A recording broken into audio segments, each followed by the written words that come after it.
Aloha everybody, my name is Andrew Jonas and I'd like to go over the 3 things that I learned from my film class this semester. Number 1 was the 3-point lighting.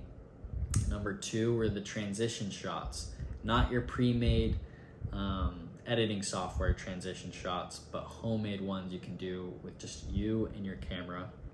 And 3, framing and camera angles and how important those are based on the type of shots and feeling you're trying to portray to your audience. So first, let's jump into 3-point lighting. This was one of the ones I had some struggles with in the beginning, especially in my apartment in TVA. I didn't have a lot of resources to make the best lighting. So in one of my practice videos, I had my window be the key light. I used a light above me on the ceiling for my fill light, and then I used a light back in the hallway, as you can see in this video, for my backlighting. And that was just a way for me to kind of figure out 3-point lighting without actually having the best gear. Fast forward to my personal documentary about myself. I had to record these interviews with my parents and my siblings, and I wanted to make sure I had really good lighting. What I did here is, you can see in some of these behind the scene photos, how I set up the lighting. I had that little lamp, I took the shade off, and I made that one of the one of the backlights. I brought in another lamp from our office that I used as the key light, that I had focus on the subject. I also had some natural light coming in through the windows, and you can see the picture turned out pretty nice. And I was pretty happy with the overall look of the interviews for my documentary.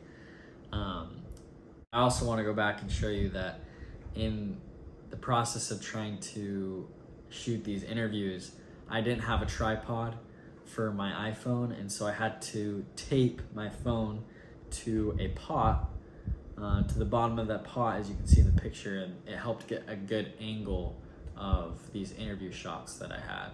Number 2, what I'd like to go over is these homemade transitions that we learned in this class from some of the YouTube videos that we had to watch. And so this little snippet is a video that I made putting these transitions together, and they were really fun to do. I really liked the hand shot. I liked the whipping the camera to one direction and having it transition to another shot. I thought that looked really cool. And I also liked the snapping or making a noise to change the transition. And I used some of this in my pineapple video when I went to go sit on the couch and the pineapple was just there.